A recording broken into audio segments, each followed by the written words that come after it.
북한강은 참 아름다운 강입니다.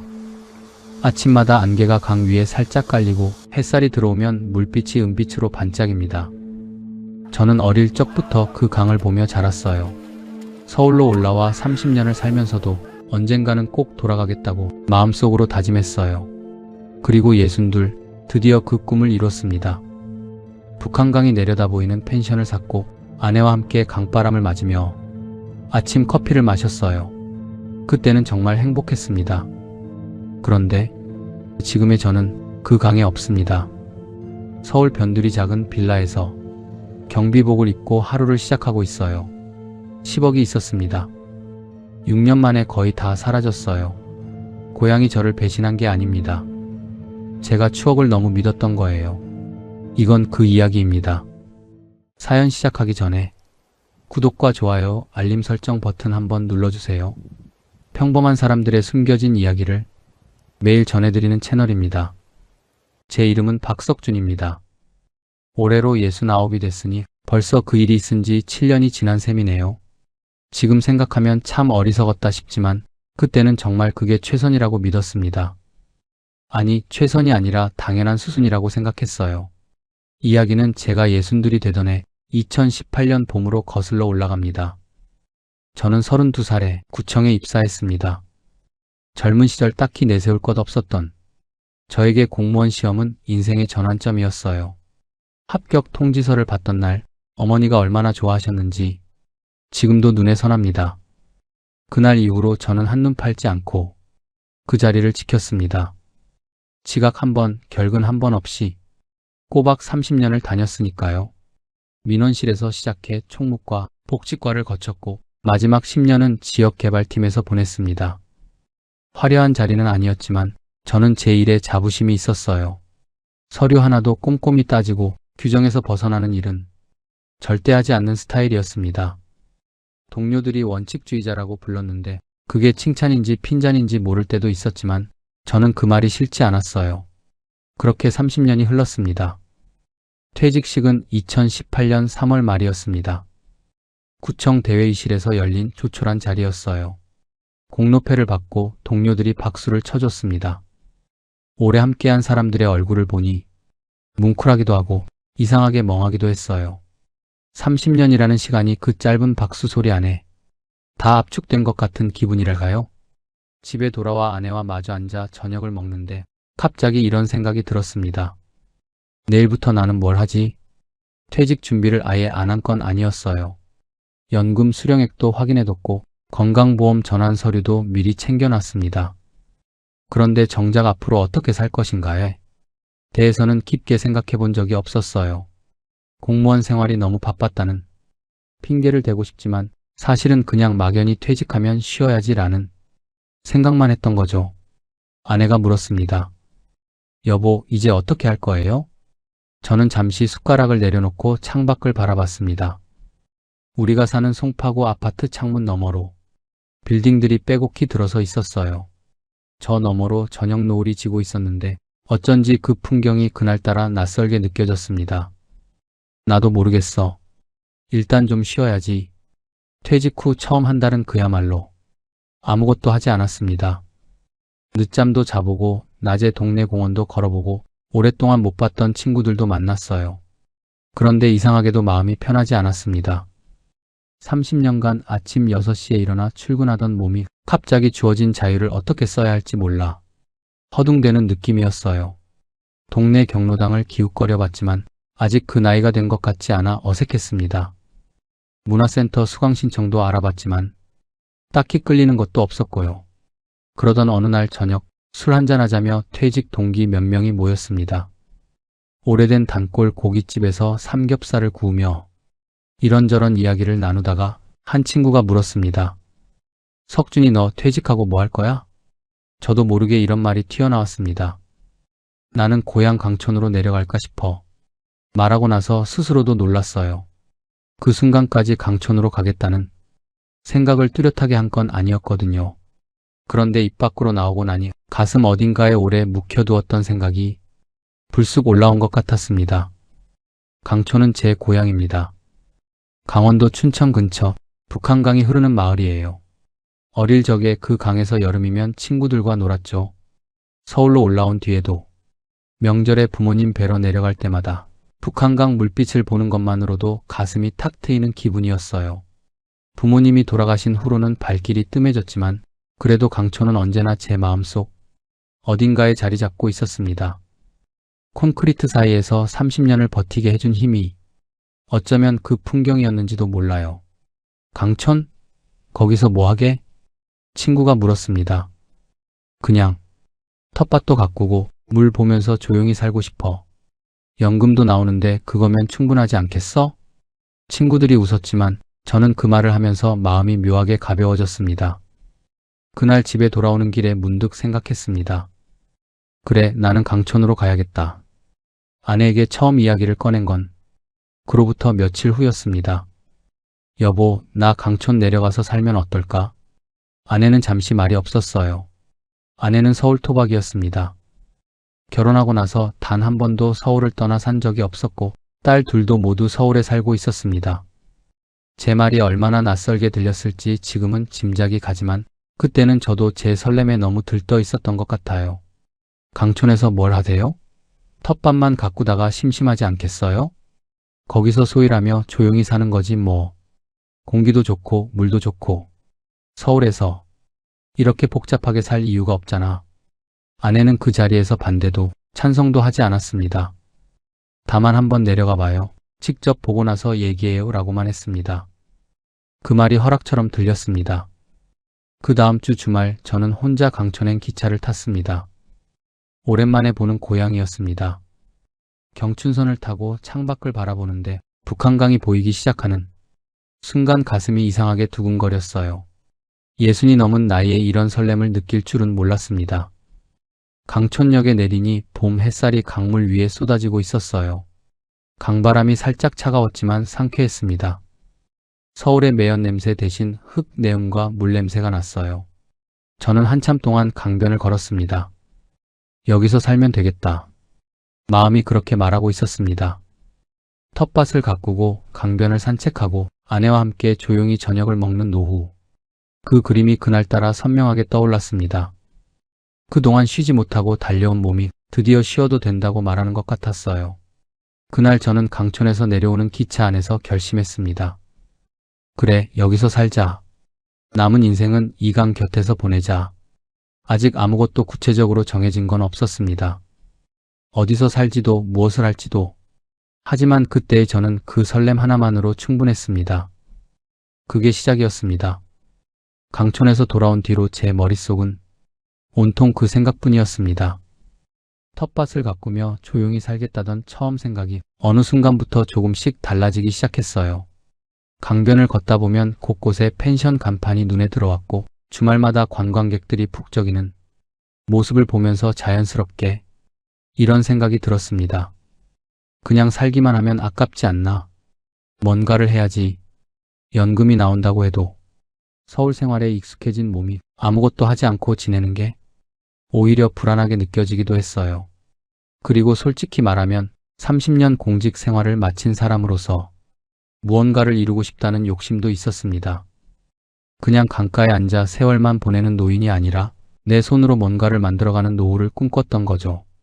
그때부터 저는 강촌을 다시 보기 시작했습니다.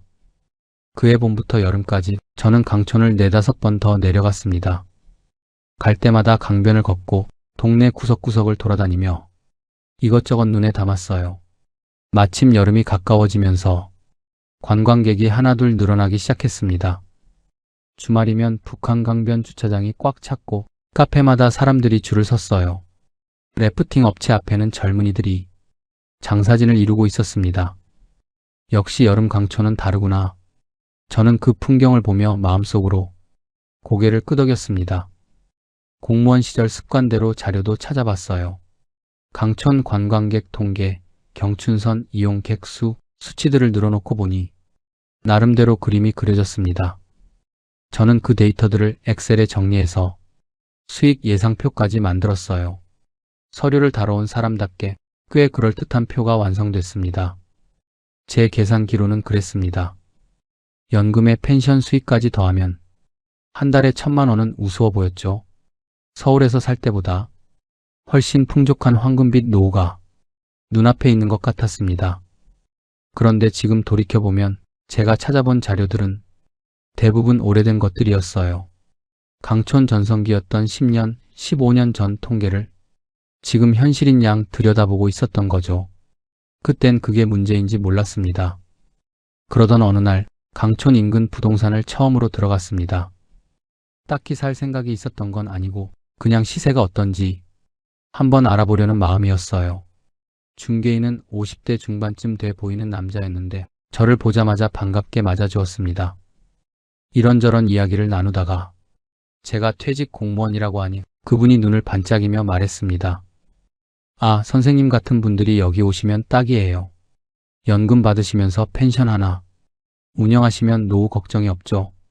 펜션이요? 그럼요. 요즘 강촌이 다시 뜨고 있거든요. 경춘선도 좋아지고 수도권에서 당일치기로 오기 편해지니까 주말마다 사람이 얼마나 몰리는지 아세요? 여름엔 북한강 수상레저까지 겹치면 방이 없어서 문제예요. 그 말이 귀에 꽂혔습니다. 근처에 매물이 있어요? 마침 딱 좋은 게 하나 있어요. 북한강변에 객실 10개짜리 펜션인데 자리가 기가 막히게 좋습니다. 강 조망에 주차장도 넓고 바비큐장도 잘 갖춰져 있어요. 주인이 개인 사정으로 급하게 내놓은 거라 가격도 괜찮아요.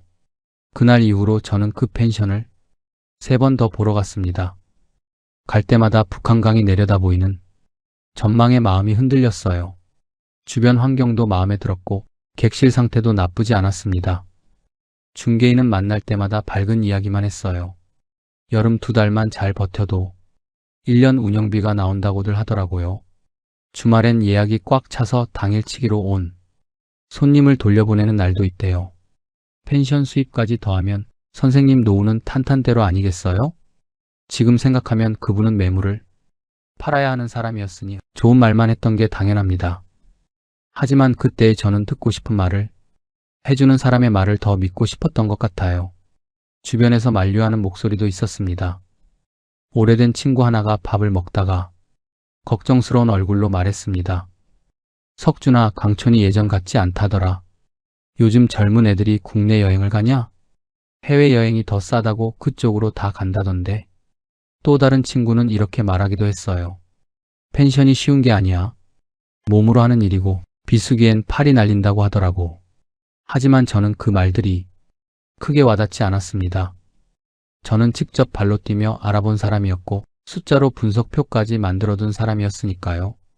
막연히 걱정하는 친구들과 저는 다르다고 생각했어요. 나는 데이터를 봤어. 직접 확인했다고. 그 자신감이 문제였습니다. 저희 자산을 정리하면 이랬습니다. 송파구 아파트 시세가 당시 10억 원 정도였어요. 퇴직수당과 그동안 모아둔 저축을 합치면 4억이 됐습니다. 아파트를 전세로 내주면 6억 정도는 받을 수 있었고 거기에 4억을 더하면 딱 10억이 됐어요. 북한강변 그 펜션 매입가가 9억쯤이었습니다. 나머지 1억은 초기 운영자금으로 남겨두면 좋겠다고 생각했습니다. 아내에게 본격적으로 설득을 시작한 건 그 무렵이었습니다. 여보, 내가 이것저것 다 알아봤어. 내 연금도 나오고 여름 성수기만 잘 버티면 1년 운영비는 나온다고 하더라고. 북한강변이라 전망도 기가 막히고 수상레저 손님들도 많이 있어서 여름엔 방이 없어서 예약을 못할 정도래. 아내는 한참 말이 없었어요. 서울 아파트를 전세로 내주면 언제든 돌아올 수 있는 거잖아. 집을 파는 게 아니니까. 제가 그렇게 말하자 아내가 조용히 물었습니다. 잘못되면 어떻게 할 거예요? 잘못될 게 뭐가 있어. 최악의 경우에도 전세 돌려주고 펜션 팔고 서울 오면 그만이잖아. 그 말이 얼마나 아니란 생각이었는지 그땐 정말 몰랐습니다. 2018년 9월 저희는 서울 아파트에 세입자를 들였습니다. 전세금 6억을 받아 손에 쥐었을 때 묘하게 가슴이 두근거렸어요. 4억의 예금 적금 퇴직수당을 합쳐 10억이 통장에 찍히는 걸 보면서 저는 평생 처음으로 부자가 된 느낌을 받았습니다. 그달 저는 북한강변 펜션 계약서에 도장을 찍었습니다. 아내는 짐을 싸면서도 표정이 밝지 않았어요. 딸들도 걱정 어린 눈으로 배웅해줬습니다. 하지만 저는 괜찮았습니다. 아니, 기뻤습니다. 강촌으로 내려가는 차 안에서 창밖으로 북한강이 보이기 시작했을 때 저는 속으로 생각했습니다. 이제 진짜 내 인생이 시작되는구나. 그 생각이 얼마나 큰 착각이었는지 저는 그로부터 몇 년 후에야 뼈저리게 깨닫게 됩니다. 강촌에 내려온 첫날 아침, 눈을 뜨자마자 창문을 열었습니다. 북한강이 바로 눈앞에 펼쳐졌어요. 아침 안개가 강 위에 살짝 깔려 있었고 물빛이 은빛으로 반짝였습니다. 서울에서 살 때 매일 아침 회색 빌딩만 보다가 이 풍경을 마주하니 가슴이 탁 트이는 기분이었어요. 아내도 그날만큼은 표정이 밝았습니다. 여보, 진짜 경치 좋다. 그러게. 내가 뭘 했어. 둘이 나란히 강변을 바라보며 커피를 마셨습니다. 그 순간만큼은 모든 선택이 옳았다는 확신이 들었어요. 펜션을 인수받고 나서 2달은 정신없이 바빴습니다. 객실 청소 상태를 점검하고 부족한 비품을 채우고 간판도 새로 달았어요. 예약 플랫폼에 등록하고 사진도 새로 찍었습니다. 처음 해보는 일이라 모르는 게 투성이었지만 그래도 하나씩 해나가는 과정이 나쁘지 않았어요. 공직에서 갈고 닦은 꼼꼼함이 여기서도 발휘되는 것 같아 뿌듯하기도 했습니다. 가을 첫 손님을 받았습니다. 서울에서 온 중년 부부였는데 체크인하면서 경치가 정말 좋네요 라고 말해줬어요. 그 한마디가 어찌나 반갑던지 저도 모르게 입가에 웃음이 번졌습니다. 아내도 옆에서 같이 웃었고요. 첫 손님을 보내고 나서 아내가 말했습니다. 이거 해볼 만하겠는데요? 저도 그렇게 생각했습니다. 그런데 11월이 되면서 분위기가 달라졌습니다. 주말에 간간히 손님이 오긴 했지만 평일엔 거의 조용했어요. 10개 객실이 텅 빈 채로 며칠씩 지나가는 날도 있었습니다. 처음엔 대수롭지 않게 생각했어요. 원래 이런 거지. 겨울 비수기가 있다는 건 알고 있었잖아. 이웃 펜션 주인도 비슷한 말을 해줬습니다. 겨울엔 다들 이래요. 봄 되면 다시 살아나니까 너무 걱정하지 마세요. 그 말이 위안이 됐습니다.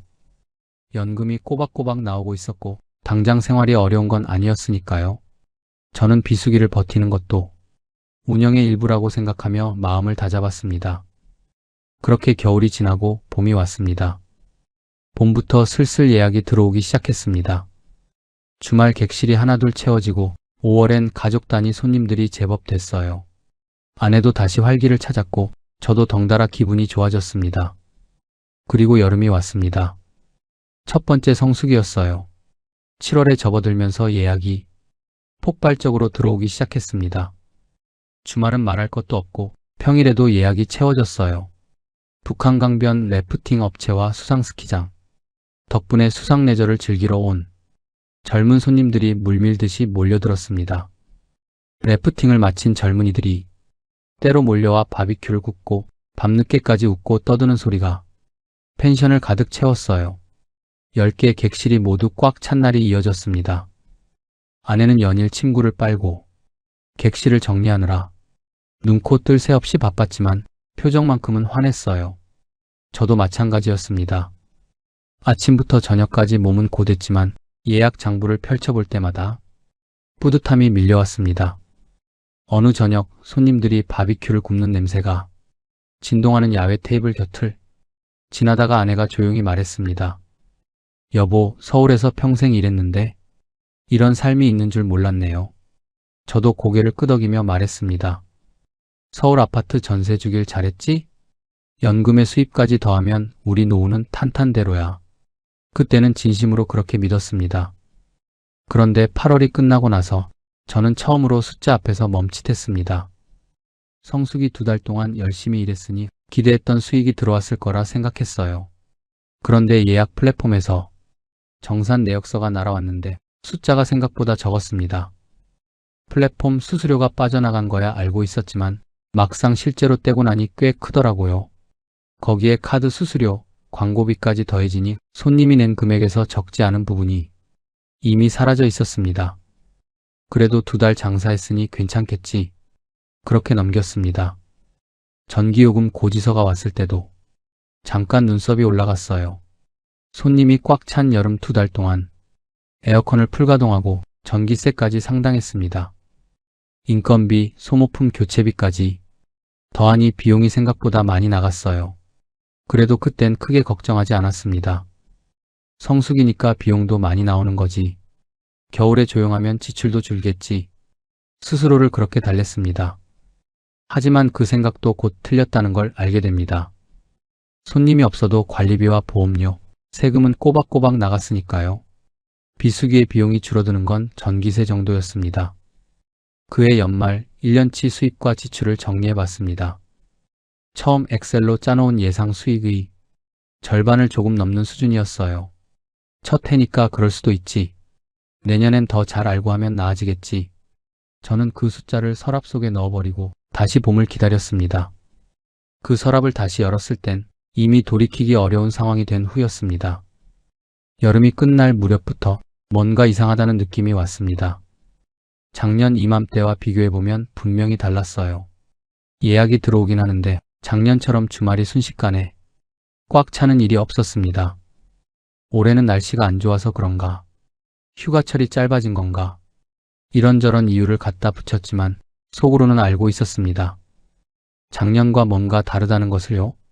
8월 중순 어느 날 강촌에서 오래 장사한 인근 식당 주인과 이야기를 나눌 기회가 있었습니다. 70이 다 된 어르신이었는데 강촌이 한창 잘 나가던 시절부터 거기서 식당을 해온 분이었어요. 막걸리 한잔 하면서 이런 말씀을 하셨습니다. 요즘은 예전만큼 사람이 안 와. 옛날엔 대학생 MT 버스가 줄을 서서 들어왔는데 요즘은 그런 거 통 못 보겠어. 손님이 많이 줄었나요? 줄었냐고 거의 없어졌지. 요즘 대학생들이 어디 강촌으로 와. 다들 해외로 나가거나 그냥 각자 논다고 하더라고. 그 말을 듣고 나서야 저도 돌아보게 됐습니다. 생각해보니 그랬어요. 작년 여름엔 래프팅, 수상 레저 손님들이 많았지 대학생 단체 손님은 사실 별로 없었습니다. 제가 강촌에 내려오기 전에 상상했던 대학생 행렬은 처음부터 없었던 거예요. 그 무렵부터 주변을 다시 돌아보기 시작했습니다. 경춘선 ITX가 서울에서 강촌까지 1시간이 채 걸리지 않는다는 건 내려오기 전부터 알고 있었어요. 교통이 좋아지면 사람들이 더 많이 온다고 생각했습니다. 그런데 현실은 반대였어요. 교통이 좋아지니까 사람들이 굳이 자고 가지 않는 거였습니다. 아침에 서울에서 출발해서 래프팅 한번 하고 밥 먹고 저녁에 다시 전철 타고 돌아가면 그만이니까요. 당일치기로 충분한 곳이 돼버린 겁니다. 인근 가평, 춘천, 남이섬까지 눈을 돌려보니 상황은 더 심각했어요. 북한강 라인을 따라 펜션이 얼마나 많은지 제가 내려오기 전보다 훨씬 늘어나 있었습니다. 조금만 검색해봐도 수십, 수백 개의 펜션이 쏟아졌어요. 그 많은 펜션들이 같은 손님을 두고 경쟁하고 있었던 거죠. 저는 그제야 제가 뛰어든 시장이 얼마나 포화 상태인지를 실감했습니다. 더 뼈아팠던 건 트렌드가 이미 바뀌어 있었다는 거였습니다. 어느 날 예약 플랫폼을 둘러보다가 깜짝 놀랐어요. 인근에 새로 생긴 펜션들 사진을 보는데 제 펜션과는 차원이 달랐습니다. 객실마다 개인 수영장이 딸린 풀빌라, 통유리로 강이 보이는 감성 인테리어, 욕조가 테라스에 나와 있는 프라이빗 룸. 사진만 봐도 여기서 자고 싶다는 생각이 들 만한 곳들이었어요. 저희 펜션은 어땠냐고요. 객실 10개가 나란히 붙어있는 구조에 공용 바비큐장, 강 조망은 되지만 개인 공간이라고 할 게 없는 평범한 형태였습니다. 2010년대 초반에 지어진 건물이었으니 2019년 기준으로 이미 낡은 축에 속했어요. 펜션 업계에서는 신축도 몇 년 지나면 리모델링을 해야 한다는 말이 있더라고요. 소비자들 눈높이가 빠르게 올라가기 때문에 조금만 시간이 지나도 구식으로 분류된다는 거예요. 그런데 저는 그런 흐름을 전혀 몰랐습니다. 30년 공직 생활 동안 저는 규정과 전례를 따르는 일을 해왔습니다. 시장이 어떻게 변하는지, 소비자 트렌드가 어디로 흘러가는지를 읽는 훈련은 한 번도 해본 적이 없었어요. 데이터를 보긴 했지만 오래된 데이터였고 현장을 봤지만 보고 싶은 것만 봤습니다. 좋은 자리에 펜션 하나 있으면 손님은 온다. 그게 제 생각의 전부였어요. 그리고 그 생각이 틀렸다는 걸 저는 너무 늦게 알았습니다. 수익 구조를 다시 들여다보기 시작한 것도 그 무렵이었습니다. 예약 플랫폼 수수료가 만만치 않다는 건 운영 초기부터 알고 있었어요.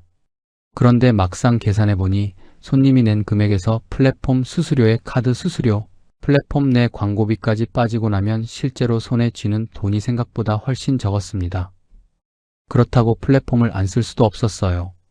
저는 SNS도 할 줄 몰랐고 블로그 운영은 엄두도 못 냈습니다. 자체 홈페이지를 만들어 직접 예약을 받으면 수수료를 아낄 수 있다는 걸 나중에야 알았지만 그걸 어떻게 해야 하는지 몰랐어요. 결국 플랫폼에 100% 의존할 수밖에 없었고 플랫폼에서 노출이 잘 되려면 또 광고비를 써야 했습니다. 꾸준히 홍보하고 SNS에 사진 올리고 블로그에 후기 관리하는 것도 엄연히 운영의 일부라는 걸 저는 몰랐어요. 공무원 시절 마인드대로 좋은 걸 제공하면 입소문이 나겠지라고 생각했는데 그건 요즘 세상에서 통하는 방식이 아니었습니다. 수수료의 광고비에 고정으로 나가는 관리비의 공과금까지 다 빼고 나면 성수기에 방을 꽉 채워도 남는 게 생각보다 없었습니다. 비수기엔 말할 것도 없었고요. 2019년 수익을 정리해보니 전년도보다 절반 가까이 줄어 있었습니다. 연금으로 생활비를 충당하고 펜션 수익으로 운영 고정비를 메우는 구조가 되어 있었어요. 제가 처음에 그렸던 그림, 연금에 펜션 수입이 더해지는 풍족한 노후와는 완전히 달랐습니다. 밤에 혼자 장부를 들여다보다가 처음으로 이런 생각이 들었습니다. 내가 잘못 판단한 건가? 인정하기 싫었어요.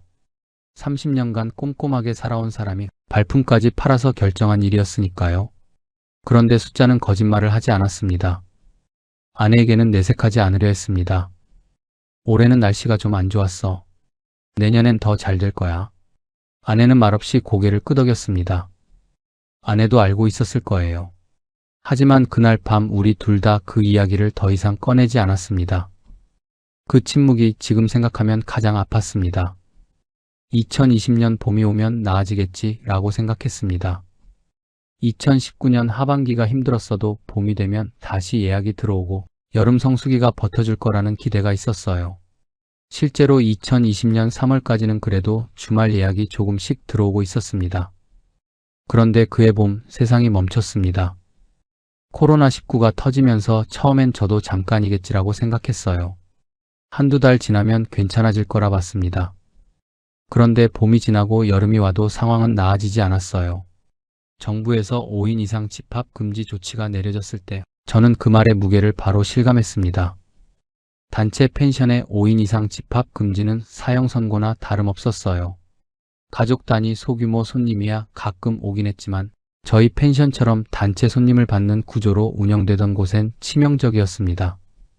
주말에도 예약이 들어오지 않는 날이 계속됐어요. 객실이 텅 빈 채로 일주일이 지나고 한 달이 지났습니다. 강촌 전체가 유령 도시처럼 조용해졌어요. 손님이 없어도 나가는 돈은 달라지지 않았습니다. 관리비, 건물 보험료, 재산세, 시설 유지비 이것들은 매달 꼬박꼬박 청구서가 날아왔어요.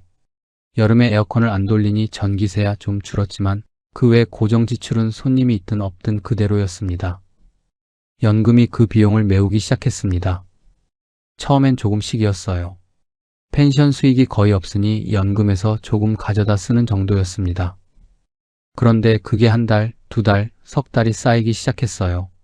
노후 생활비로 써야 할 돈이 펜션 고정비로 빠져나가고 있었습니다. 아내는 말을 아꼈어요. 살림을 줄이고 외식도 끊고 불필요한 지출을 하나씩 없애나갔습니다. 아내가 그렇게 조용히 허리띠를 졸라매는 걸 보면서 저는 미안함과 자책감이 동시에 들었어요. 아무 말도 하지 않았지만 그 침묵이 무겁게 느껴졌습니다. 2020년이 지나고 2021년이 됐습니다. 백신 접종이 시작되면서 주변에선 이제 곧 풀리겠지라는 말들이 나왔어요. 저도 그 말에 기대를 걸었습니다. 엔데믹이 되면 억눌렸던 여행 수요가 한꺼번에 터질 거라는 얘기도 들렸고요. 하지만 2021년 여름도 방역 지침이 완전히 풀리지 않은 채로 지나갔습니다. 강촌 인근에서 하나둘 폐업하는 펜션이 생기기 시작했어요.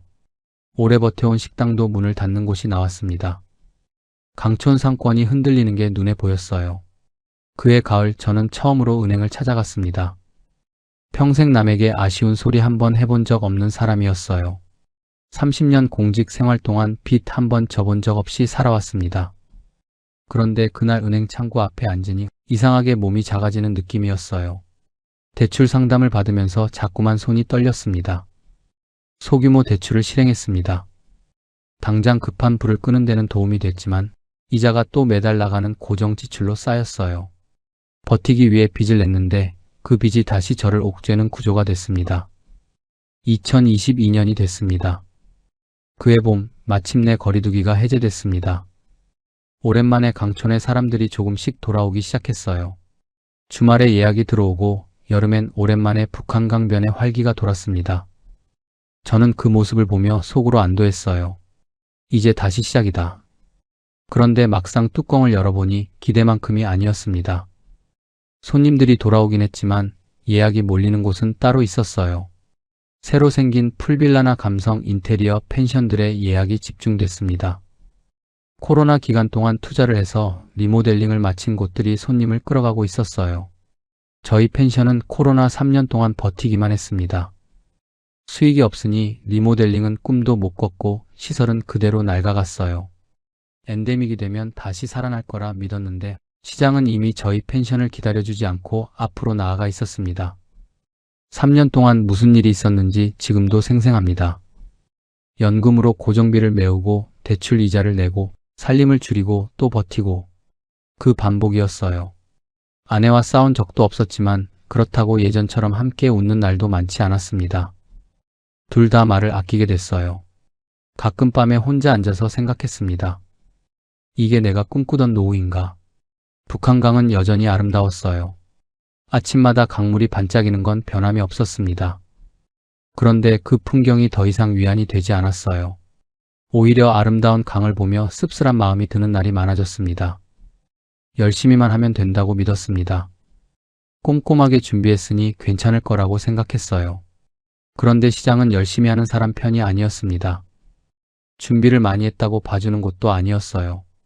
그냥 변하는 흐름을 읽지 못한 사람은 조용히 뒤처지는 곳이었습니다. 그 사실을 인정하기까지 너무 오랜 시간이 걸렸습니다. 서울에서 전화가 온 건 2023년 가을이었습니다. 세입자였어요. 사장님, 저희 내년에 이사를 가야 할 것 같아요. 전세금 돌려받을 수 있을까요? 전화를 끊고 한동안 그 자리에 서 있었습니다. 2018년에 전세를 줬으니 갱신을 거쳐 2024년이면 계약이 만료되는 게 맞았어요. 머리로는 알고 있었습니다. 그런데 막상 그 말을 들으니 가슴이 철렁 내려앉았어요. 6억을 돌려줘야 했습니다. 먼저 펜션을 팔아보려 했습니다. 펜션을 처분하면 어느 정도 돈이 나올 거라 생각했어요. 그런데 부동산에 내놓자마자 현실을 마주했습니다. 지금 강촌 매물이 너무 많아요. 사려는 사람이 없어요. 거저줘도 안 가져간다는 말이 과장이 아닙니다. 몇 달을 기다렸지만 연락이 오는 곳이 없었어요. 결국 펜션으로는 전세금을 해결할 수 없다는 걸 인정해야 했습니다. 그러면 새 세입자를 구하면 되겠다 싶었어요. 기존 세입자 전세금으로 새 세입자를 맞추는 건 흔히 쓰는 방법이니까요. 그런데 그것도 쉽지 않았습니다. 6년 전 전세 계약을 할 때와 시장이 완전히 달라져 있었어요. 전세 시장이 크게 흔들리면서 세입자들이 전세를 꺼리는 분위기였고 아파트 시세는 올랐는데 새 세입자가 맞출 수 있는 전세금은 기존 6억에 한참 못 미쳤습니다. 4억을 들고 온 사람은 있었지만 기존 세입자에게 돌려줄 6억에 2억이 부족했어요. 그 2억을 어디서 구할 방법이 없었습니다. 그럼 차라리 아파트를 팔자 싶었어요. 급매로 내놓으면 빠르게 처분할 수 있을 거라 생각했습니다. 부동산에 내놓고 기다렸어요. 그런데 매수자가 쉽게 나타나지 않았습니다. 전세 낀 매물은 사려는 사람이 더 꺼렸어요. 전세금 문제가 해결된 매물 아니냐는 말만 돌아왔습니다. 발만 동동 구르는 사이 세입자 쪽에서 먼저 움직였어요. 더 기다릴 수 없다며 법적 절차를 밟겠다는 연락이 왔습니다. 급매로 팔 기회조차 그렇게 사라졌습니다. 연금은 이미 바닥나 있었고 대출도 한계였습니다. 시간이 흘렀습니다. 기존 세입자는 기다려줬지만 언제까지나 기다릴 수는 없었어요. 결국 세입자가 변호사를 선임했다는 연락이 왔습니다. 전세금을 돌려받지 못하면 경매를 신청할 수밖에 없다고 했어요. 그 말을 들었을 때 머릿속이 하얘졌습니다. 세입자를 원망할 수 없었어요. 당연한 권리를 찾는 것뿐이었으니까요. 잘못은 제가 한 겁니다. 경매 통보를 받던 날을 잊지 못합니다. 평생 단 한 번도 법원 서류를 이런 식으로 받아본 적이 없었어요. 30년간 원칙대로, 규정대로 살아온 사람이었는데 서류를 들고 한참을 앉아 있었습니다. 아내한테는 한동안 말을 못했어요. 어떻게 꺼내야 할지 몰랐습니다. 그날 밤 아내가 먼저 물었어요. 여보, 무슨 일 있어요? 저는 한참 있다가 겨우 입을 열었습니다. 서울 집이 경매로 넘어가게 됐어. 아내는 울지 않았어요. 그냥 말없이 앉아 있었습니다. 그 침묵이 울음보다 더 아팠어요. 얼마 후 낙찰 결과가 나왔습니다. 감정가보다 한참 낮은 금액이었어요. 전세금 6억을 돌려주고 나니 손에 남는 게 거의 없었습니다. 그 돈으로 펜션 대출 이자를 갚고 밀린 비용들을 정리했어요. 10억으로 시작했던 자산이 그새 3분의 1 토막이 나 있었습니다. 6년이라는 시간 동안 그렇게 됐어요. 펜션은 결국 헐값에 처분했습니다. 넘겨주는 날 텅 빈 객실을 하나씩 둘러봤어요. 처음 손님을 봤던 날 아내와 함께 바비큐 냄새를 맡으며 웃던 그 여름이 떠올랐습니다. 그게 이제 다 지나간 일이 됐습니다. 강변에 잠깐 서서 북한강을 바라봤어요. 강은 그대로였습니다. 변한 건 강이 아니라 저였습니다. 서울로 올라오는 차 안에서 아내는 창밖만 바라봤어요. 저도 아무 말을 하지 않았습니다. 할 말이 없었어요. 강촌을 빠져나오면서 백미러로 북한강이 멀어지는 걸 봤습니다. 서울 아파트만 지켰어도 그 말을 삼키는데 한참이 걸렸어요. 서울로 올라온 건 2025년 초였습니다. 69살이었어요. 남은 돈으로 서울 변두리 빌라 월세를 구했습니다. 송파구 아파트에서 30년을 살다가 작은 빌라방 2칸으로 돌아온 거예요. 이삿짐을 풀면서 아내가 아무 말도 하지 않았습니다. 저도 아무 말 못했어요. 짐이 많지 않았습니다.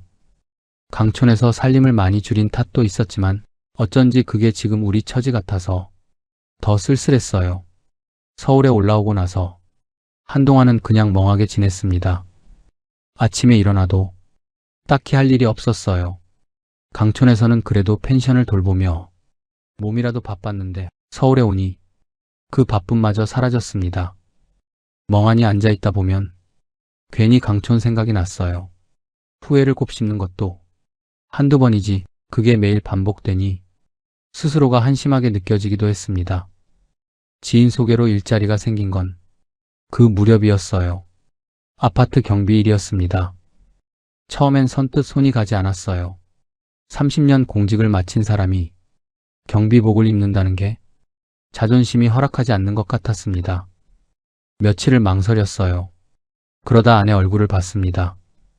말은 안 했지만 많이 지쳐 있었어요. 저 때문에 고생한 사람이었습니다. 그 얼굴을 보고 나서 더 망설이지 않았어요. 첫 출근날 아침 경비복을 입고 거울을 봤습니다. 낯선 사람이 서 있는 것 같았어요. 구청 공무원 박석준도 아니고 강촌 펜션 주인 박석준도 아닌 그냥 69살 노인이 거울 속에 서 있었습니다. 한참을 바라봤어요. 그러고는 모자를 고쳐 쓰고 집을 나섰습니다. 경비일은 생각보다 나쁘지 않았어요. 아침 일찍 나가서 입주민들에게 인사하고 순찰하고 택배를 정리하고 단순하지만 몸이 움직이니 마음이 덜 복잡했습니다. 입주민 중에 저보다 나이 많은 어르신들도 있었어요. 수고하세요 한마디에 하루가 버텨지기도 했습니다. 경비일이 부끄러운 일이 아니라는 걸 막상 해보고 나서야 알았어요. 성실하게 하루를 버티는 일이었습니다. 다행인 건 공무원 연금이 있다는 거예요. 연금 덕분에 아내와 밥 굶을 걱정은 없었습니다. 경비일에서 나오는 수입은 조금씩 저축을 하고 있어요. 많지 않지만 그래도 뭔가를 모아간다는 느낌이 마음을 붙잡아줬습니다. 어느 날 강촌 쪽 소식을 들었습니다. 제가 운영하던 펜션 자리에 카페가 들어섰다고 하더라고요. 강 조망이 좋다며 젊은 사람들 사이에서 인기라고 했어요. 그 말을 듣고 잠시 멍했습니다. 제가 떠난 그 자리에서 누군가는 잘하고 있구나 싶었어요. 씁쓸하기도 했고 한편으론 묘하게 홀가분하기도 했습니다. 퇴근길에 가끔 한강에 들릅니다. 북한강만큼 깊고 조용하진 않지만 그래도 강을 보면 마음이 가라앉아요. 강변 벤치에 앉아서 멀리 물빛을 바라보다 보면 가끔 이런 생각이 납니다. 서울 아파트만 지켰어도 그 생각이 올라올 때마다 천천히 숨을 고릅니다. 이미 지나간 일이에요. 돌이킬 수 없는 일을 붙잡고 있어봤자 저만 힘들다는 걸 이제는 압니다. 아내가 요즘 들어 가끔 웃어요. 작은 빌라지만 둘이 오붓하게 지내는 게 나쁘지 않다고 했습니다. 그 말이 어찌나 고맙던지 제가 잘못한 일이 많은데 그 사람은 원망 한마디 하지 않았어요. 그게 오히려 더 마음에 걸립니다. 언제고 꼭 한 번은 제대로 미안하다고 해야겠습니다. 그리고 이 이야기를 저만 알고 있어선 안 되겠다 싶었습니다. 이 이야기를 꺼내기까지 오래 망설였습니다. 창피한 일이니까요. 30년 공직을 마친 사람이 노후 설계를 잘못해서 전 재산을 날렸다는 게 쉽게 입 밖에 낼 수 있는 말이 아니었어요. 그런데 이 이야기를 혼자 삼키고 있다가 저와 비슷한 처지가 되는 분이 또 생긴다면 그게 더 마음에 걸렸습니다. 그래서 용기를 냈어요. 첫 번째로 드리고 싶은 말씀은 이겁니다. 고향은 추억으로 남겨둘 때 가장 아름답습니다. 저는 강촌을 너무 사랑했어요. 어릴 적 그 강에서 수영하던 기억, 여름이면 친구들과 다슬기 잡던 그 시절, 그 추억이 판단을 흐렸습니다. 제가 본 건 현재의 강촌이 아니라 기억 속의 강촌이었어요. 10년 전 강촌과 제가 내려간 2018년의 강촌은 이미 다른 곳이었습니다. 추억은 아름답지만 사업 판단의 근거가 될 수 없어요. 고향이 그리우시다면 가끔 내려가서 바람 쐬고 오십시오. 그게 훨씬 현명한 겁니다. 두 번째로 드리고 싶은 말씀입니다. 성수기에만 보면 반드시 속습니다. 저는 강촌을 여러 번 답사했어요. 발품을 팔았고 자료도 찾아봤고 엑셀로 수익 분석표까지 만들었습니다. 그런데 제가 강촌을 찾은 건 항상 봄, 여름이었어요. 관광객이 몰리는 계절, 펜션마다 예약이 차는 시기에만 봤습니다. 비수기 평일, 손님 없는 겨울, 빈 객실만 가득한 그 정적을 한 번도 직접 본 적이 없었어요. 사업을 시작하기 전에 반드시 비수기를 직접 가보십시오. 평일 낮에 가보십시오. 그때 보이는 풍경이 진짜 현실입니다. 세 번째입니다. 경험 없이 뛰어드는 건 정말 위험합니다. 저는 펜션을 운영해 본 적이 없었어요. 숙박 플랫폼 수수료가 얼마나 되는지, 비수기 고정비가 얼마나 나가는지, 홍보를 꾸준히 하지 않으면 예약이 어떻게 되는지 아무것도 몰랐습니다. 좋은 자리에 펜션 하나 있으면 손님은 알아서 온다고 생각했어요. 그게 얼마나 순진한 생각이었는지 막상 해보고 나서야 알았습니다. 창업을 생각하신다면 최소 1년은 그 업종에서 직접 일해보시길 권합니다. 돈을 쓰기 전에 몸으로 먼저 배우셔야 해요. 마지막으로 가장 드리고 싶은 말씀입니다. 노후의 마지막 집만은 절대 지키십시오. 저는 서울 아파트를 언제든 돌아올 수 있는 안전장치라고 했습니다. 전세를 준 것뿐이니 집을 지키고 있다고 생각했어요. 그런데 그게 아니었습니다. 전세를 준 순간 그 집은 제 마음대로 할 수 없는 집이 됐어요. 펜션이 안 풀리면 아파트로 해결하면 된다는 생각이 얼마나 위험한 발상이었는지 모든 걸 잃고 나서야 깨달았습니다. 집은 단순한 자산이 아니에요. 노후에 집을 잃는다는 건 단순히 돈을 잃는 게 아닙니다. 삶의 기반이 사라지는 겁니다. 잃어버린 돈은 시간이 걸려도 다시 모을 수 있어요. 하지만 살 곳을 잃은 노인에게 세상은 냉혹합니다. 저는 지금 경비복을 입고 하루하루를 삽니다. 부끄럽지 않아요. 성실하게 버티는 일이니까요. 다만 이 나이에 이런 선택을 해야 했다는 게 가끔 밤에 혼자 있을 때 마음을 무겁게 합니다. 여러분께 부탁드립니다. 추억을 믿지 마시고 현재를 보십시오. 듣고 싶은 말만 듣지 마시고 불편한 현실도 들으십시오. 그리고 노후의 집만은 무슨 일이 있어도 지키십시오. 제가 흘린 눈물이 여러분께는 닿지 않기를 진심으로 바랍니다. 부족한 제 이야기가 조금이나마 와닿으셨다면 구독과 좋아요, 알림 설정 버튼으로 응원 부탁드립니다. 여러분의 노후에 평안이 깃들기를 진심으로 기원합니다. 끝까지 시청해주셔서 감사합니다.